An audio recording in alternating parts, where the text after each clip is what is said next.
Hello दोस्तों, मुझे लगता है कि अभी मेरे पास आपके लिए एक बहुत ही मुख्य संदेश है। मैं संभवतः कुछ प्रसारणों में यह साझा करना चाहूँगा, तो आप अगले प्रसारण में इसे ज़रूर चुकेंगे नहीं। हम प्रेरितों के काम 16 को देखेंगे और उसकी पुस्तक में सबसे दिलचस्प और सत्य से भरी कहानियों में से एक यहाँ पर है। मैंने इसका शीर्षक रखा है बुलाना और भेजना, और जैसे जैसे हम आगे बढ़ेंगे आपको पता चलेगा कि इसका क्या कारण है। सबसे पहले बुलाना, और यह मूल रूप से तब होता है जब परमेश्वर भूखे दिलों को जवाब देते हैं।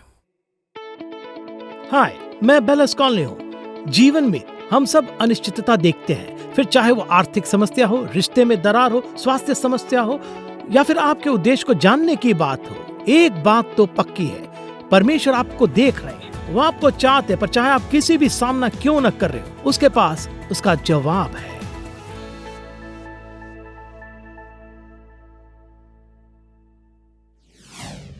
हम प्रेरितों के काम 16 में पढ़ते हैं, जो आयत 6-10 से शुरू होता है। कहता, और वे फ्रूगिया और गलातिया प्रदेशों में से होकर गए, क्योंकि पवित्र आत्मा ने उन्हें आसिया में वचन सुनाने से मना किया। और उन्होंने मूसिया के निकट पहुंचकर बितूनिया में जाना चाहा, परंतु यीशु की आत्मा ने उन्हें जाने न दिया। अतः वे मूसिया से होकर त्रोआस में आए। वहां पौलुस ने रात को एक दर्शन देखा कि एक मकिदूनी पुरुष खड़ा हुआ उसने उससे विनती करके कहता है, पार उतर कर मकिदूनिया में आ और हमारी सहायता कर। उसके यह दर्शन देखते ही हमने तुरंत मकिदूनिया जाना चाहा, यह समझकर कि परमेश्वर ने हमें उन्हें सुसमाचार सुनाने के लिए बुलाया है। दिलचस्प, इस दर्शन में मकिदूनिया का आदमी कहता है, आओ हमारी मदद करो। इसलिए वे मानते है कि परमेश्वर ने उन्हें सुसमाचार प्रचार करने के लिए बुलाया है। लोगों की मदद करने का यही सबसे अच्छा तरीका है। गरीबों को खाना खिलाना अच्छा है, अस्पताल बनाना अच्छा है, सभी तरह की चीजें करना अच्छा, लेकिन किसी भी इंसान को हम जो सबसे बड़ी और अच्छी मदद दे सकते हैं वह है उनके पास सुसमाचार पहुंचाना। यह जीवन बस एक भाप है जो थोड़े समय के लिए दिखाई देते हैं और फिर बिल्कुल गायब हो जाती है। हम शाश्वत प्राणी हैं जो कहीं न कहीं अनंत काल बिताएंगे।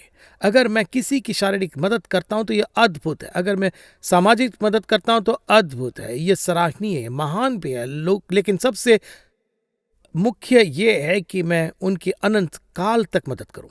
तो जब इस आदमी ने मदद के लिए पुकारा तो उन्होंने कहा, ठीक है, परमेश्वर ने हमें सुसमाचार का प्रचार करने और उन्हें शुभ संदेश पहुंचाने के लिए बुलाया। यही वह मुख्य मदद है जिसकी दुनिया को जरूरत है। हालांकि सवाल यह है, वहां क्यों, मकदूनिया में क्यों? खैर, निश्चित रूप से हम यह पता लगाएंगे कि परमेश्वर एक बहुत बड़ी तस्वीर बुन रहे थे जो उनमें से किसी को भी उस समय समझ में नहीं आया। प्रभु इससे कहीं अधिक कर रहे थे। उनके सीमित दृष्टिकोण से जितना वे देख सकते थे उससे कहीं अधिक जब हम पीछे देखते हैं तो हमें उनमें से कुछ चीज़ों की झलक मिलती है, पर शायद सभी की नहीं।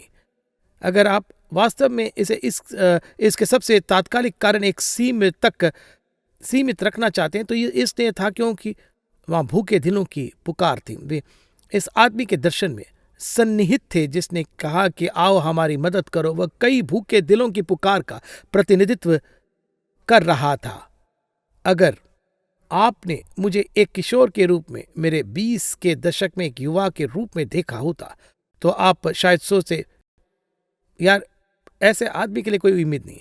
लेकिन प्रभु ने मेरे दिल की पुकार सुनी। मैं बहुत सी अलग अलग चीजों में लिप्त था और जिन चीजों की मैंने खोज की उनमें से कई की जड़ में परमेश्वर को जानने की गहरी भूख थी। मैं सत्य की तलाश में था। मैं पूर्वी धर्मों में गहराई से लिप्त था। मैं मूल अमरीकी धर्मों में गहराई से लिप्त था। मैंने बहुत सी विकृतिक दवाएं ली। मैं मानो या ना मानो, यहाँ तक कि जादू टोने में लिप्त लोगों के साथ भी रहने लगा। मैं आध्यात्मिक सभाओं में गया। मैं सत्य की तलाश में था। लेकिन मेरा मानना है कि अगर मेरे पास एक तरह का हस्तक्षेप होता, मुझे कोई परवाह नहीं है, हाँ मैं इस पर विचार करूँगा, मुझे लगता है कि हमें हमारे भूख के स्तर के हिसाब से मिलता है। मैं बाइबल अध्ययन कराता था, साप्ताहिक बाइबल अध्ययन एक जगह जिसे हम कैलिफोर्निया में विश्राम गृह कहते हैं। वह मूल रूप से वृद्धों का अस्पताल था, उन्हें वहाँ चिकित्सा देखभाल मिलती थी, उनके पास अपना खुद के कमरे थे।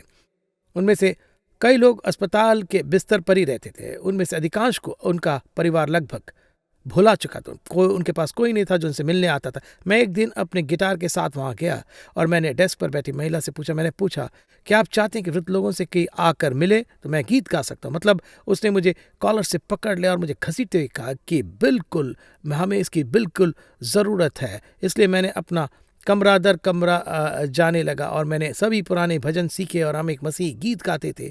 मैं उन्हें बाइबल की कहानियाँ सुनाता, उनके झुर्रियों वाले हाथों को पकड़ता और उनके साथ प्रार्थना करता। कई बार जब मैं वहाँ बैठता उनके गालों पर आंसू बह रहे होते और मैंने उनमें से कई लोगों को मसीह के पास ले जाता। ये एक साप्ताहिक बाइबल अध्ययन में बदल गया। मैं अपने एक दोस्त को बुलाता था ताकि वह अध्ययन में मेरी मदद कर सके। हम सभी को व्हीलचेयर से इकट्ठा करते, उन्हें अंदर लाते और मैं बाइबल अध्ययन कराता। और एक दिन हम प्रार्थना कर रहे थे, अपने दोस्त के घर पर थे और हम प्रार्थना कर रहे थे। हमने आत्मा में प्रार्थना करने का फैसला किया। लगभग 1 घंटे तक अन्य भाषाओं में प्रार्थना किया। तो हमने लगभग 1 घंटे तक आत्मा में प्रार्थना की। हमने प्रार्थना पूरी की और हम चुपचाप बैठे थे। मैं इसे केवल इस तरह से वर्णित कर सकता कि मुझे इस तरह का आंतरिक दर्शन हुआ। बस छोटा सा मैंने एक अस्पताल का कमरा देखा। मैंने उसके ऊपर कमरे का नंबर देखा, बिल्कुल स्पष्ट या आंतरिक था, पर मैंने उसे देखा। मुझे एक छोटा सा दर्शन मिला। मैं सहज रूप से जानता था कि यह वह अस्पताल था जो इस विश्राम गृह के सामने था जब हम जाते थे। मैंने अपने दोस्त से कुछ नहीं कहा और विश्राम घर की पार्किंग में दाएं मुड़ने के बजाय मैं अस्पताल में बाएं मुड़ गया। वह बोला कि तुम क्या कर रहे? मैंने कहा बस चलो।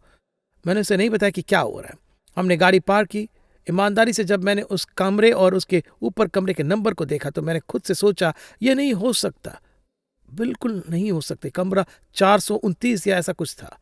मैंने सोचा यह अस्पताल छोटा है, कोई ऐसा तरीका नहीं कि उनके पास इतने सारे कमरे हों, इसमें कुछ तो गड़बड़ है। वैसे भी हमने गाड़ी पार्क की और मेरा दोस्त जिसके चेहरे पर एक प्रश्न था मेरे पीछे पीछे पूछा हम क्या कर रहे हैं। मैं बस चलता रहा और मैंने कमरों की तलाश शुरू की। निश्चित रूप से मुझे वह कमरा मिला जिसके ऊपर कमरे का नंबर लिखा हुआ था। जब हम वहाँ खड़े थे तो एक नर्स बाहर आए। उसने मेरी तरफ देखा और कहा कि मैं आपकी मदद कर सकती हूँ। मैंने कहा मुझे इस कमरे में जाना है। उसने कहा आप नहीं जा सकते। मैंने कहा नहीं, मुझे इस कमरे में जाना है। उसने कहा मुझे खेद है, आप नहीं जा सकते। मैंने कहा मुझे इस कमरे में जाना होगा। उसने कहा ठीक है, जल्दी करो। फिर वह चली गई और हम कमरे में गए। एक महिला बिस्तर पर वहाँ सो रही थी। कमरे में कोई और नहीं था। मैं उसे जगाना नहीं चाहता था। मुझे नहीं पता था कि क्या करना है, तो मैंने अपने दोस्त का हाथ पकड़ा और हम धीरे से प्रार्थना करने लगे। अचानक वो बिस्तर पर बैठ गई, हमारी तरफ देखा और बोली तुमने मुझे डरा दिया। मैंने कहा मैडम मुझे माफ करें, मेरा इरादा आपको डराने का नहीं था। सच तो यह कि मैं थोड़ी देर पहले प्रार्थना कर रहा था और प्रभु ने मुझे आपके कमरे का एक दृश्य दिखाया। उन्होंने ही मुझे यहां भेजा। उन्होंने कहा धन्यवाद यीशु, धन्यवाद यीशु। मुझे पता था कि प्रभु ने किसी को भेजा। मैं प्रार्थना कर रही थी, मुझे पता था कि प्रभु ने किसी को भेजा। उन्होंने कहा कि तुम मेरे लिए प्रार्थना करोगे और प्रभु मुझे ठीक कर देंगे। धन्यवाद यीशु। उन्होंने अस्पताल के कमरे में ही एक छोटी सी व्यक्तिगत सभा की। पता चला कि उनके हृदय में शल्य चिकित्सा हुई थी जो ठीक से नहीं हुई थी। कुछ जटिलताएं थी और वह ठीक नहीं हो रही थी। उनकी हालत बिगड़ती जा रही थी। तो हम वहाँ बिस्तर के चारों ओर इकट्ठा हुए। हमने उन पर हाथ रखा, हमने उनके लिए प्रार्थना की और प्रोत्साहित करने के बाद अपने रास्ते चल दिए। मैं कुछ दिनों बाद उन्हें देखने वापस आया। उन्होंने कहा कि उन्हें छुट्टी दे दी गई और उनकी हालत सुधर गई और वह अब अस्पताल में नहीं थे। पर उस कहानी को साझा करने का मेरा उद्देश्य उनकी प्रतिक्रिया है। उनकी प्रतिक्रिया है कि धन्यवाद यीशु, मुझे पता था कि आप किसी को भेजोगे। मैं प्रार्थना कर रही थी। प्रभु ने उनके दिल की भूख को देखा और अगर उन्हें कुछ 20 कुछ साल के बच्चों को भेजना पड़ा जो शायद ही जानते थे कि वे क्या कर रहे हैं, तो वे यही करने जा रहे हैं। अगर प्रभु को पौलुस को रात में मकदूनिया में एक आदमी का दर्शन देना है कि उसकी मदद की जाए तो वे वही करेंगे। प्रभु भूखे दिलों को जवाब देते हैं, चाहे वे कहीं भी हों। मुझे नहीं लगता कि मैं अहंकारी बन रहा हूं या नहीं, लेकिन यह तथ्य कि आप अभी मेरी बात सुन रहे हैं और मुझे देख रहे हैं, मुझे संदेह है कि आपके दिल में प्रभु और उनकी बातों और सत्य के लिए गहरी भूख है। और बस आप अपना दिल बिल्कुल खुला रखें और ध्यान दें और मेरी बातें सुने। मैं बस उन सभी को प्रोत्साहित करना चाहता हूं जो अभी मुझे सुन रहे हैं। आइए हम उस व्यक्ति का उपलब्ध होने की मुद्रा अपनाएं जिसे बुलाया गया। वे व्यक्ति बने जिसे परमेश्वर उस व्यक्ति या जरूरतमंद लोगों के समूह के पास भेजते हैं। मुझे संदेह है कि आपके साथ काम करने वाले कुछ लोग ऐसे हैं जो महसूस करते हैं कि उनका सब कुछ बर्बाद हो रहा है। शायद उनका विवाहित जीवन टूटने की कगार पर हो, या आपका कोई पड़ोसी या कोई ऐसा व्यक्ति हो जो आपके बच्चों के साथ फुटबॉल या सॉकर हो खेलता हो और वे बहुत हताश हो और वे प्रार्थना कर रहे हो, ये परमेश्वर मुझे नहीं पता कि क्या करना है। परमेश्वर बस किसी ऐसे व्यक्ति की तलाश में है जो इतना संवेदनशील हो कि वे उसे बुला सके, उसे मदद और जवाब के साथ उस व्यक्ति के पास भेज सके। आप ये कहेंगे कि ठीक है, अगर मुझे कोई दर्शन मिलता है तो ये थोड़ा आसान हो जाता है।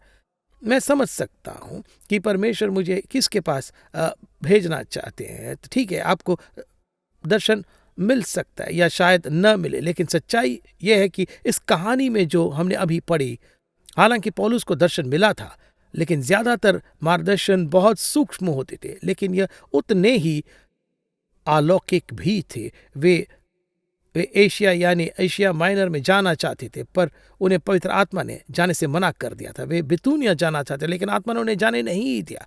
अब आत्मा ने उनसे कैसे संवाद किया हमें नहीं बताया गया। क्या यह सिर्फ इसलिए था कि शायद परिस्थितियों ने उनका रास्ता रोक दिया और किसी तरह उन्हें अंदर से यह एहसास हुआ था कि इन परिस्थितियों में प्रभु का हाथ है जिसने उनका रास्ता रोका है, या यह सिर्फ आंतरिक शांति की कमी थी क्योंकि वे बितूनिया या एशिया जाना चाहते थे कि बस मुझे इस दिशा में जाने की शांति नहीं मिल रही है।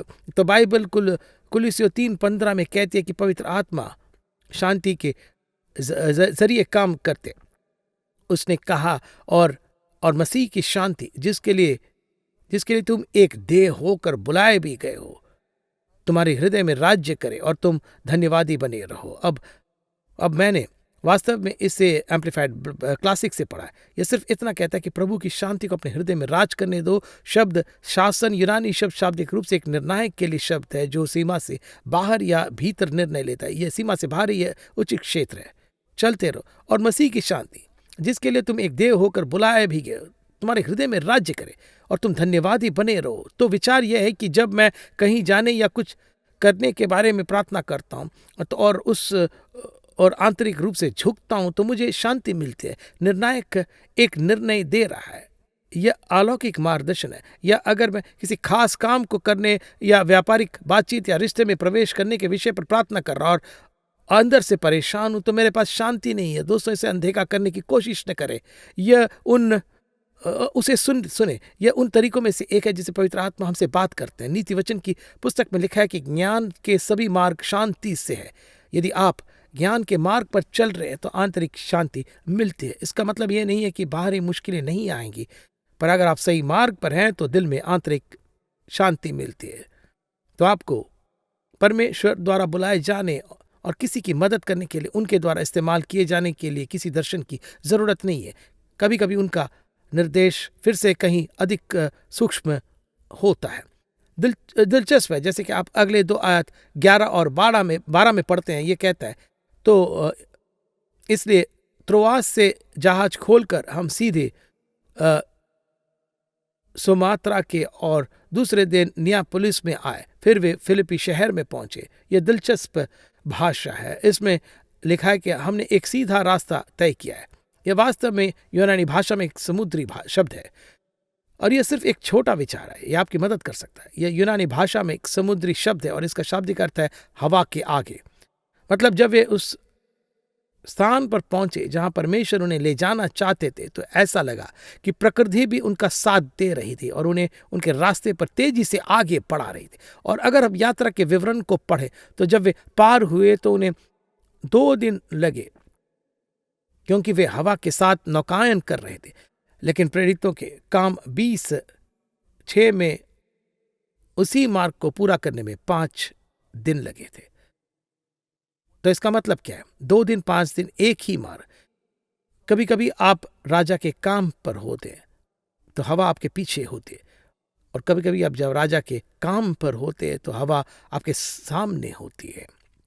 बात यह है कि अगर आप हार नहीं मानेंगे तो आप पहुंच जाएंगे। मैंने कुछ काम किए और ऐसा लगा जैसे हर द्वार खुल गया और सब कुछ इसे पूरा करने में सहयोग कर रहे हैं। मुझे पता था कि परमेश्वर इसमें है, और ऐसे भी समय थे जब मुझे पता था कि परमेश्वर इसमें है। भले ही हर दरवाजे बंद हो गए, भले ही हवा मेरे सामने और यह कठिन रास्ता था, अब मुझे अपने अंदर उन चीज़ों को निर्धारित करने की ज़रूरत है कि मैं विफल नहीं होऊंगा, कि मैं मुश्किल घड़ियों या परिस्थितियों के कारण अलग नहीं होऊंगा। तो ये आपके लिए बिल्कुल बिल्कुल मुफ्त है दोस्तों। लेकिन ये बस एक विचार। तो वे आते हैं और कुछ कुछ दिनों के लिए चुप हो जाते हैं, बस चीज़ों को देखते हैं और आराम करते हैं। फिर हम अगले कुछ आयात 13-15 में पढ़ते हैं, और सब्त के दिन हम नगर के फाटक के बाहर नदी के किनारे ये समझ कर गए कि वहाँ प्रार्थना करने का स्थान होगा, और बैठकर उन स्त्रियों से जो कि इकट्ठी हुई थी बातें करने लगे। और लुदिया नाम थुआतीरा नगर की बैंगनी कपड़े बेचने वाली एक भक्त स्त्री सुन रही थी, और प्रभु ने उसका मन खोला ताकि पौलुस की बातों पर ध्यान लगाए। और जब उसने अपने घराने समेत बपतिस्मा लिया तो उसने विनती की, यदि तुम मुझे प्रभु के विश्वास से नहीं समझते हो तो चलकर मेरे घर में रहो। और वह हमें मना कर ले गए। यह एक बहुत ही प्रेरक स्त्री थी। अब यहूदी रीति रिवाज और व्यवस्था के अनुसार एक आराधनालय तब तक नहीं बनाया जा सकता जब तक कि कम से कम 10 यहूदी पुरुष न हो। इसलिए यहाँ इस रोमी उपनिवेश में, फिलिपी के इस शहर में जाहिर है 10 यहूदी पुरुष भी नहीं थे। इसलिए अगर उनके पास ये नहीं होता तो वे नदी के किनारे मिलते, प्रार्थना करते और पवित्र शास्त्र पढ़ते या कुछ और कुछ करते।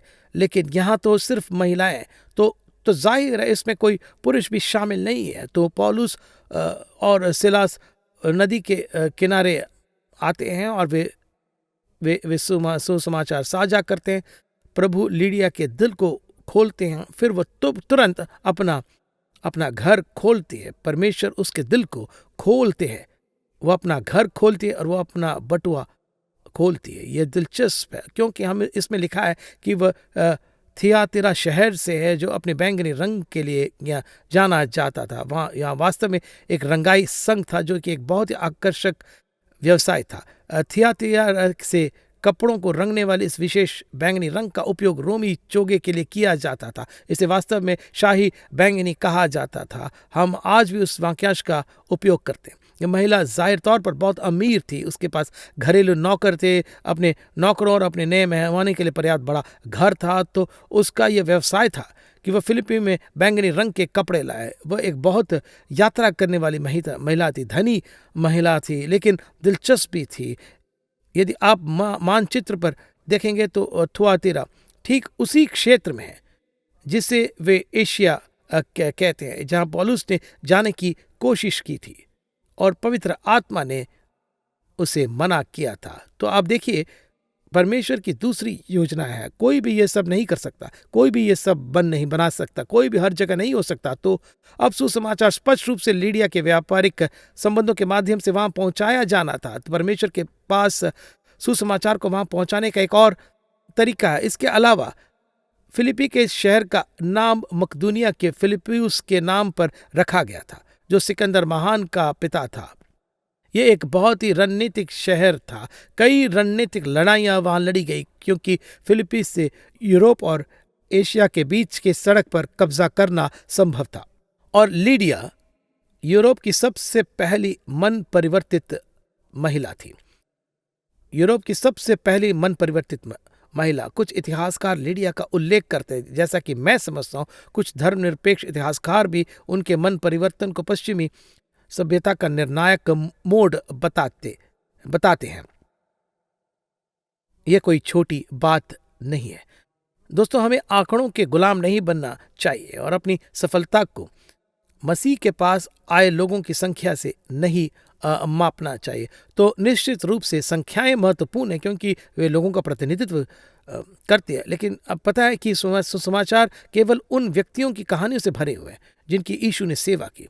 लोग प्रभु के लिए मुख्य है और वे महान चीज़ों की ओर ले जा सकते हैं। मेरा मतलब कि फिलिप्पुस के बारे में सोचिए, वह सामरिया शहर में था, वह उन्हें मसीह का उपदेश दे रहा था, शहर में बेदारी थी, लोग मसीह के पास आ रहे थे, चमत्कार हो रहे थे। फिर प्रभु मूल रूप से उसके कंधे को थपथपाते कहते हैं, तुम्हें रेगिस्तान में जाने की जरूरत है, बेदारी छोड़ने की जरूरत है। मैं नहीं चाहता कि तुम कोई समाचार पत्र शुरू करो, मैं नहीं चाहता कि तुम कोई इमारत खरीदो, मैं चाहता हूँ कि तुम रेगिस्तान जाओ। वो रेगिस्तान में जाता है, वहाँ एक आदमी एक इथियोपियाई खोजा जो परमेश्वर के लिए भूखा था। वह यशायाह की पुस्तक से पढ़ रहा था। पवित्र आत्मा कहते उस रथ के साथ साथ चल। उसे रथ में आमंत्रित किया जाता, देखता है कि वह यशायाह की किताब पढ़ रहा है। उसने पूछा, क्या तुम समझ रहे हो कि तुम क्या पढ़ रहे हो? जब तक कोई मेरी मदद न करे मैं कैसे समझ सकता हूँ? खोजे ने कहा। तो इसी वचन से उसने उसे मसीह का उपदेश दिया। उस व्यक्ति ने बपतिस्मा लिया। वह इथियोपिया की रानी कैंडेस के अधीन बहुत बड़ा अधिकारी था।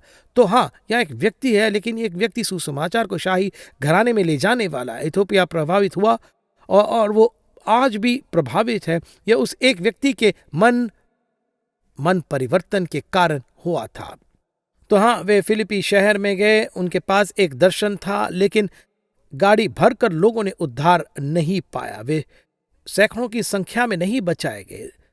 सबसे पहले वहां सिर्फ एक महिला थी, वो अपना जीवन मसीह को देती है, लेकिन वो एक उद्धार कितना मुख्य था। वह शहर को जीतने के लिए प्रभु का आधार थी और सचमुच इतिहास बदलने के लिए उसका आधार थी। प्रभु जानते थे कि वे क्या कर रहे हैं। मुझे लगता है कि शैतान को कुछ होने का आभास हो गया था जो हमें किसी और चीज की ओर ले जाता है। जब हमें परमेश्वर द्वारा बुलाया जाता है और आज्ञा दी जाती है, परमेश्वर द्वारा कुछ सामान्य रूप से करने के लिए अगुवाई मिलती है, तो विरोध होने वाला है, बाधाएं आने वाली है। इसलिए भेजना तो है, लेकिन बाधाएं भी है। यह दुश्मन की ओर से विरोध है। हम इसके आयत 16-18 में पढ़ते हैं। जब हम प्रार्थना करने की जगह जा रहे थे तो हमें एक दासी मिली जिसमें भावी कहने वाली आत्मा थी और भावी कहने से अपने स्वामियों के लिए बहुत कुछ कमा लाती थी। वह पौलुस के और हमारे पीछे आकर चिल्लाने लगी, ये मनुष्य परम प्रधान परमेश्वर के दास है जो हमें उद्धार के मार्ग की कथा सुनाते। मैं चाहता हूं कि आप जान लें कि उसने जो कुछ कहा वह सब सच था। वे परम प्रधान परमेश्वर के सेवक थे और वे उद्धार का मार्ग बताते। सच सच सच। आयत 18। यह बहुत दिन तक ऐसा ही करती रही, परंतु पौलुस परेशान हुआ और मुड़कर उस आत्मा से कहा, मैं तुझे यीशु मसीह के नाम से आज्ञा देता हूं कि उसमें से निकल जा। और वह उसी घड़ी निकल गई। अब परमेश्वर के कार्य को पटरी से उतारने का शैतान का पहला और सबसे खतरनाक प्रयास उनके परमेश्वर के लोगों को उसके साथ गठबंधन बनाने के लिए प्रेरित करना। शैतान यही सबसे खतरनाक काम करता है। वो गठबंधन बनाना चाहता है। इस बिंदु तक केवल महिलाओं तक ही सुसमाचार संदेश पहुंचाया गया था, लेकिन कई पुरुष इस ज्योतिषी की बात सुन रहे थे। इस महिला की जो कि भविष्य बताने वाली आत्मा से ग्रस्त थी। दरअसल उस संस्कृति में उस समय एक जनरल तब तक युद्ध में नहीं जाता था जब तक कि उसे ज्योतिषी या इस तरह के किसी व्यक्ति से कोई अच्छा सकारात्मक शगुन न मिले। तो शैतान कह रहा होगा कि अरे शायद उसमें कोई गलत आत्मा है। पौलुस, क्या तुम इसे पहचानते हो? शायद वह जो कह रही थी वह एक उपहास या किसी तरह के मजाक के लहजे में कह रही थी। हमें तो नहीं पता, हमें यह नहीं बताया गया, लेकिन हाँ, कम से कम वह जो कह रही है वो तो सही है। तुम उसे बोलने और अपना प्रतिनिधित्व करने क्यों नहीं देते हो? दोनों के लिए ये फायदे की बात ही तो है। शैतान हमेशा तो यही करता है। चलो गठबंधन बनाते हैं। वह चाहते हैं कि आप अपने झूले में लेट जाएं, वो आपको झुलाए, आपको नींबू पानी दे, गाना शुरू करे और यही गाए कि हम दोस्त क्यों नहीं बन सकते, हम दोस्त क्यों नहीं बन सकते। पर दोस्तों, आप कभी भी शैतान के साथ गठबंधन नहीं बनाना चाहेंगे।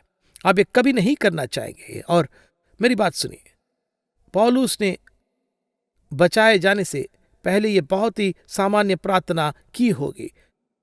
प्रभु, मैं आपका धन्यवाद करता हूं कि आपने मुझे गैर यहूदी नहीं बनाया। आप धन्यवाद कि आपने मुझे गुलाम नहीं बनाया। धन्यवाद कि आपने मुझे महिला नहीं बनाया। और शैतान निश्चित रूप से उसे इसकी याद दिला रहा होगा। यह यहूदी संस्कृति थी जिसमें वह बहुत डूबा हुआ था। महिलाओं की भूमिका बहुत कम थी और पुरुष लगभग सभी चीजों में प्रमुख थे। और पौलुस का पालन पोषण इसी तरह हुआ था। जैसा कि मैंने कहा, वह बचपन से ही इसमें डूबा हुआ था। और अगर आप इसके बारे में जरा सोचेंगे तो शैतान शायद कह रहा होगा कि देखो, अगर तुम मुझे अपना प्रतिनिधित्व करने दोगे तो हम पुरुषों को भी पा सकते हैं। क्या तुम पुरुषों तक नहीं पहुंचना चाहते? मतलब आखिरकार तुम्हारे दर्शन में एक मकिदुनिया का आदमी था ना, है ना? यह मकिदुनिया की महिला तो नहीं थी, लेकिन सच्चाई यह है कि हमें ऐसे पुरुषों या महिलाओं की जरूरत नहीं जो सिर्फ सच्चाई की पुष्टि करते, जबकि हमारा प्रतिनिधित्व करने के लिए अपना जीवन समर्पित नहीं करते। चाहे उनका कितना भी प्रभाव या नाम क्यों न हो, यह कभी भी अच्छा नहीं होता। जब भी कलीसिया ने ऐसे पुरुषों या महिलाओं के साथ गठबंधन किया है जो यीशु की आज्ञा नहीं मानते, उनसे प्रेम नहीं करते, उनकी सेवा नहीं करते, लेकिन उन्होंने सिर्फ अपनी नाम के कारण गठबंधन बनाया, तो इसका हमेशा कलीसिया पर उल्टा असर पड़ा है और इसने हमेशा मसीह के नाम को नुकसान पहुंचा है। उस व्यक्ति के नाम या प्रभाव के जरिए जो कुछ भी हासिल करने की कोशिश की जाती है वह अंततः खो जाता है, क्योंकि दोस्तों इसमें हमेशा छिपे हुए उद्देश्य शामिल होते हैं। और सच कहूं तो शैतान कभी भी कलीसिया का भला नहीं करता। अब जब शैतान हमें अपने साथ नहीं जोड़ पाता और प्रेरित पौलुस ने इसे पहचाना और यह करने से इनकार कर दिया, उसने उस लड़की से शैतान को बाहर निकाल दिया। शैतान अपनी एकमात्र दूसरी चाल पर अमल करता है। जब हम गठबंधन नहीं बनाते तो वह हमेशा विरोध करने की कोशिश करेगा, जो हमेशा उसके लिए उल्टा पड़ेगा। हम आयत 19-23 में पढ़ना जारी रखेंगे। जब उसके स्वामियों ने देखा कि हमारी कमाई की आशा जाती रही तो पौलुस और सीलास को पकड़कर चौक में प्रधानों के पास खींच ले गए और उन्हें फौजदारी के हाकिमों के पास ले जाकर कहा कि ये लोग जो यहूदी हमारे नगर में बड़ी हलचल मचा रहे और ऐसी रीतियां बता रहे हैं जिन्हें ग्रहण करना या मानना हम रोमियों के लिए ठीक नहीं। तब भीड़ के लोग उनके विरोध में इकट्ठा होकर चढ़ गए और हाकिमों ने उनके कपड़े फाड़कर उतार डाले और उन्हें बेंत मारने की आज्ञा दी और बहुत बेंत लगवाकर उन्होंने उन्हें बंदीगृह में डाल दिया और दरोगा को आज्ञा दी कि उन्हें सावधानी से रखें। अब उन्हें निश्चित रूप से एक झटका लगा था, पर देखिए वे वापसी करने जा रहे थे, क्योंकि जब उन्हें झटका लगा तो उन्होंने अपना गीत नहीं खोया। और इसके बारे में हम अगली बार बात करेंगे। दोस्तों, आपने खुद भी कई झटके महसूस किए होंगे। शायद आप रास्ते पर थे, आपको लगा कि प्रभु वास्तव में इसमें है, लेकिन ऐसा लगा कि जो कुछ भी गलत हो सकता था वो गलत हो चुका है। इसका मतलब ये नहीं है कि आप परमेश्वर की इच्छा से बाहर है। दरअसल ये एक संकेत हो सकता है कि आप उनकी इच्छा में, जैसे कि हमने संदेश में बात की, मुझे लगता है कि आपको प्रार्थना करने और प्रार्थना के स्थान पर चीज़ों पर ध्यान देने और शांति के निर्णायक को बुलाने के लिए सुनने की ज़रूरत है। ज्ञान के सभी मार्ग में शांति है। जैसा कि मैंने पहले कहा, इसका मतलब ये नहीं कि हम तूफानों से मुक्त हो जाएंगे। हम सभी के अपने अपने तूफान हैं, हम सभी विरोध का सामना करते हैं। कभी कभी ऐसा लगता है कि विरोध सभी दिशाओं और सभी कोनों से आ रहे हैं, लेकिन परमेश्वर बिल्कुल विश्वास योग्य है, जो आपको आपकी क्षमता से अधिक परीक्षा में नहीं पड़ने देंगे, बल्कि वह लुभाए जाने, परीक्षा और बाधा के साथ आपको सहन शक्ति में भी सक्षम बनाएंगे। मैं प्रार्थना करता हूं कि प्रभु आपको शीघ्रता से आगे बढ़ाए और उनकी योजना आपके जीवन में पूरी हो, यीशु के नाम पर। हम बिल स्कॉनली के मित्र और पार्टनर्स का धन्यवाद करते हैं, जिनके द्वारा ये प्रोग्राम संभव हुआ है।